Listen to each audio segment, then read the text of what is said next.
So, here we go guys. Ayan guys.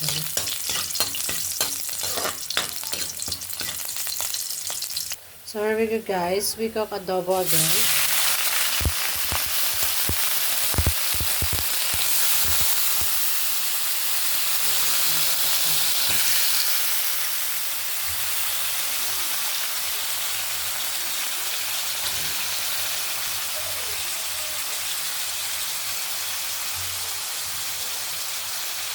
Adobong manok. Yes guys, ito naman tayo. Ayan natin ang ito. Ayan guys.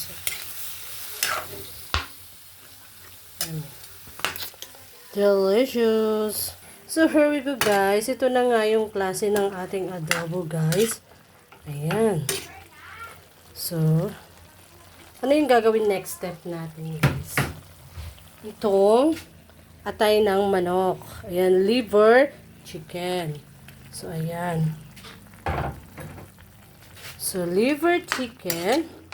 So, ayan, inadobo na natin to guys.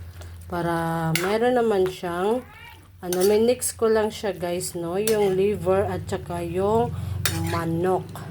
Ang gusto ko sa part ng manok, itong pakpak at saka itong puwetan. So, ayan guys. Napakasarap nito guys.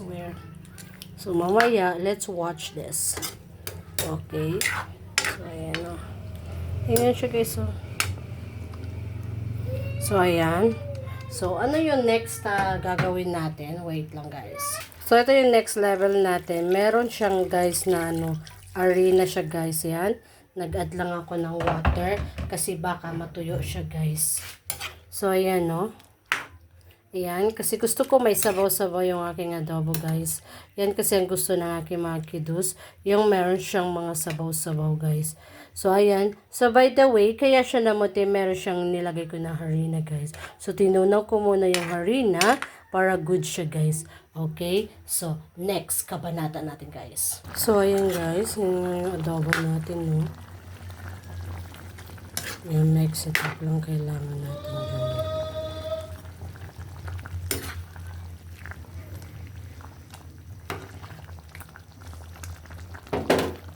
So, ito yung next natin. Black paper. Ayan. So, nag-add tayo ng black paper. Ayan. 2 black paper, guys. So, ayan. Additional lang natin siya, no? Kasi yan kasi ang gusto ko, guys.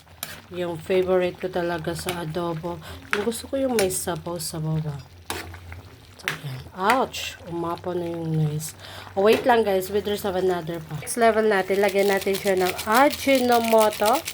Ayan. May Ajinomoto na siya guys. Kunti lang yung nilagay natin, no? Kasi nga, mahirap na pag matamis naman, mauubos. Charot! Nilalagay ko sa akin ang na suka guys. Ito yung apple cider vinegar. Ayan nilalagay ko sa adobo kasi masarap siya guys. Konti na lang nga siya oh, kasi mahal to eh. Ayan siya guys. Ayan oh, nilalagay natin. Ang na suka. So ito na lang yung apple cider vinegar kasi masarap siya guys. Ayan, mix lang natin siya. Waiting lang natin. So maglagay ako ng konting asin para may lasa-lasa siya guys. No? Ayan. So, mag-add lang tayo na additional lang tayo ng small salt guys. Not too much kasi baka mano tayo. Ayan. So, ayan guys. Dato puti soy sauce. So, maglagay na tayo ng dato puti. Ayan. So, gusto ko kasi siya guys malapot. Sorry. Ayan tuloy. So, mix it up. Mix lang natin siya. I think it smells so good, yeah. Ayan. So, meron na siyang atay ng manok at saka manok. So, minix ko lang siya, guys. Kasi alam kong masarap yung ganyang potahe. Charot. So, ayan, guys. So, hope that you like it, guys, my video, guys. So, watching more pa para sa aking more videos na kakamin. So, ayan yung ating adobong liver. So, meron tayong chicken with liver chicken, guys. So, ayan guys. So, that's it from now guys. Hope that you like it. Thank you so much. God bless everyone. Bye-bye from now. That's only my simple recipe adobo.